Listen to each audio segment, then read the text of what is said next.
welcome to my presentation on Ridley Scott's Gladiator and how historically accurate it is as it pertains to Roman spectacle. I really like this movie, but I would describe it as an action movie first and a historically accurate movie second. There was some consideration when they were producing the movie about some historical aspects, which I'll touch on, but the majority of the movie is fiction. Maximus, played by Russell Crowe, was not a real person. Emperor Commodus was, but he was not killed by a gladiator. Spoiler alert. So the first thing I'm going to touch on is the way combat works itself in the film. And there's kind of two big points that it gets wrong. One of them is the lack of officiating. So usually a official called a summa iudice would act like a type of referee. And it's like similar to a boxing match, they would determine when to start or stop a fight, which would give a surrendering gladiator the opportunity to surrender. And they could also force them to keep fighting for entertainment value as well, depending on how badly injured they were. So that helped keep the fight's longevity going for entertainment value. They also made sure that gladiators were using legal moves, which was dependent on the type of gladiator they were.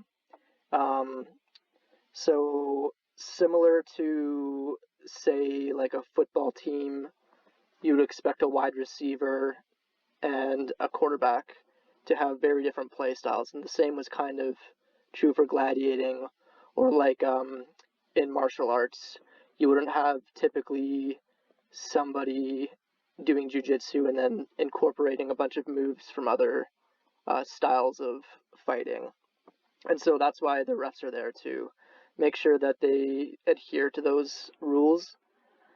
In the movie, all the fights are just complete mayhem. It's kind of just an anything goes style. So there's no real dance or coordination or technique shown in the movie at all.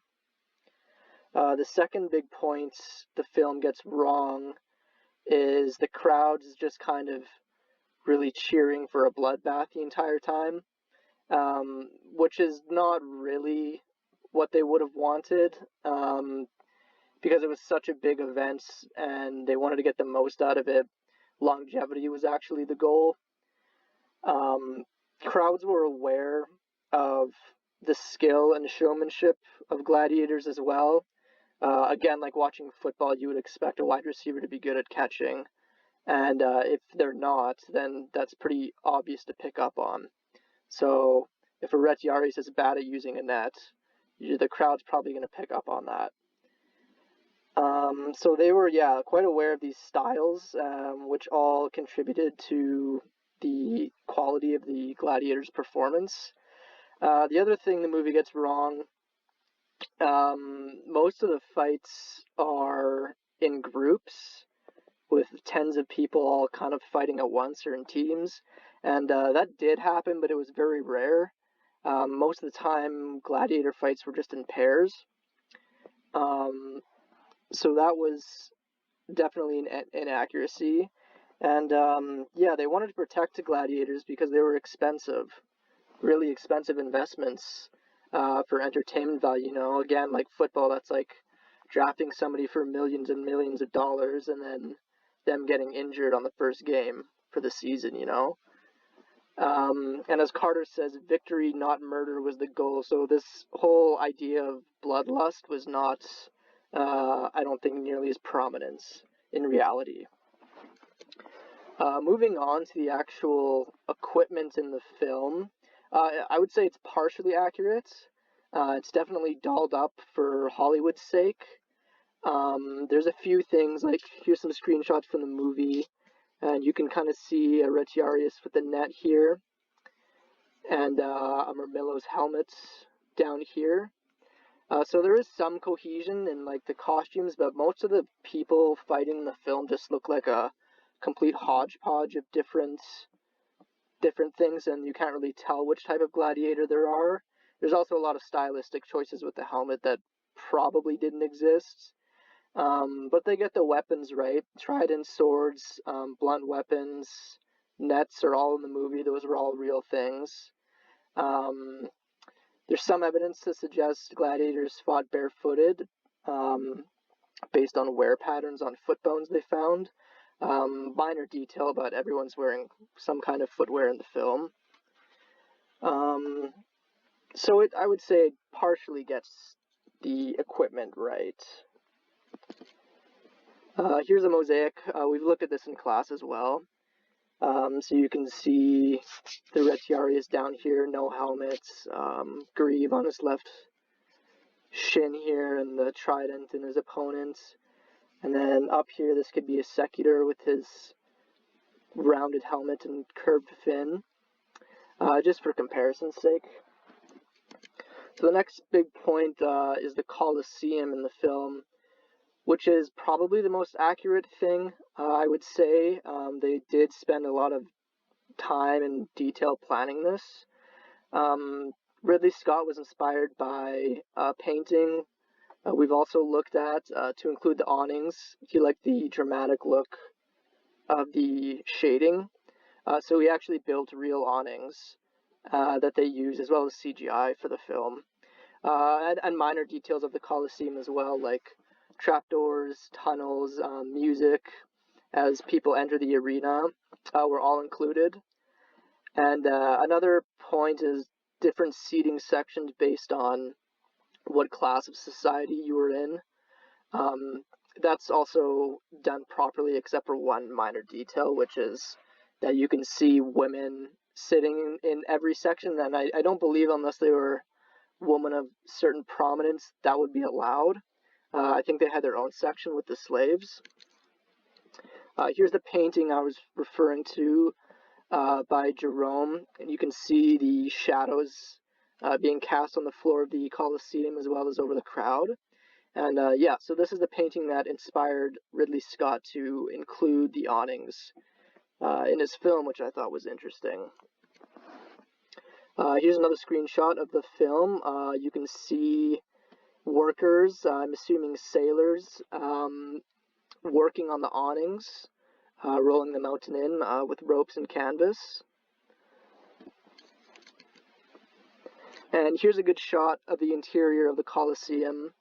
There's some details here. You can obviously tell the different sections of seating as they go up, and you get these beams of lights on the left side where it's dark on the right.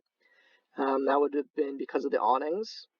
And then down here on the ground, you can see these trapdoors that they would house these tigers in that spring out. So a lot of little details here they paid attention to.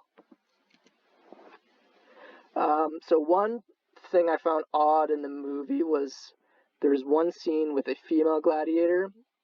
She's fighting from the back of a chariot and is using a bow and arrow. I don't know how accurate using a bow and arrow would have been, but there actually is historical evidence for female gladiators' existence.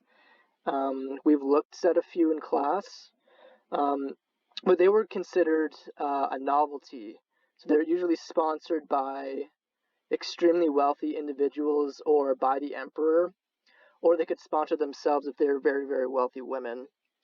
And they were considered a novelty because it was kind of a rarity, and when the emperor spent all this money to sponsor a female gladiator, it was supposed to be a reflection of the quality of the games, and just because it was such a sight to see a woman exerting the same virtues of bravery and courage as a male gladiator. So it didn't happen that often. But they did exist, so their inclusion in the film is technically not inaccurate. Here's a quote from Petronius, who mentions a female gladiator. "Think of what's coming. We'll soon have a fine gladiator show to last for 3 days. And what's more, he has the coin, for he came into 30 million when his father had the bad luck to die. He has some dwarves already, and a woman to fight from a chariot. So a couple of things. He mentions the wealth that this person has available, that they're able to sponsor this woman gladiator. And then I thought it was a weird coincidence that the only instance of a woman in the film is also fighting from the back of a chariot, and this primary source also mentions them fighting from the back of a chariot. I don't know. I thought that was kind of interesting. And we've looked at this as well, but here's more evidence. Amazon and Aquileia marble relief that shows 2 female gladiators. What about the food? So, you can see the food here in this screenshot. And when I watched the film, I was kind of wondering if this would be accurate. And it turns out it's definitely probable.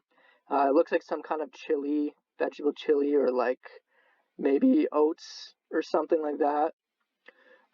Which is accurate because a gladiator's diet consisted of grains and vegetables primarily. They didn't eat a lot of animal protein. And this is because it helped them maintain body fat, which would protect you in a fight. Number 1, so you could last longer.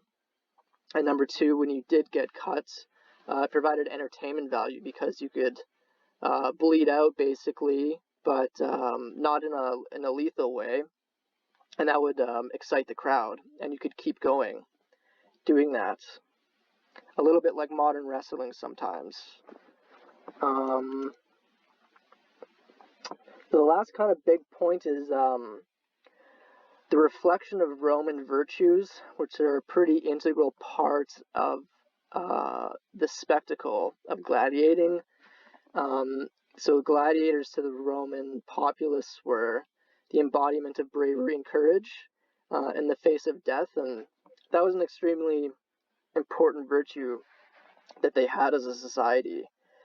And I think that's reflected pretty well in the movie, actually. There's a lot of crowd work, and after a while, the crowd kind of joins Maximus' side as he garners popularity, and they start to respect him more because he just kind of dives in head first, and no one can beat him. So I actually thought that was reflected pretty well. The other point, they would create this separation between the populace and criminals when they were being punished in the Colosseum by using foreign regalia. This is in the movie. On the right here, you can see a group dressed as Carthaginians. Now, I don't know if these are supposed to be criminals or professional gladiators. The movie doesn't really say, but in reality, they probably would have been criminals. So that was also interesting. They included that in the movie as well, because you can hear the crowd basically roaring for them to be killed, just because of what they're wearing. And then again, keeping the Roman social structure. So the seating is very divisive. That's quite apparent in the movie as well. And there's a few quotes, where they mention certain senators or where people are supposed to be seated. So that is my presentation on the accuracy of this movie as it pertains to Roman gladiating, and I hope you liked it.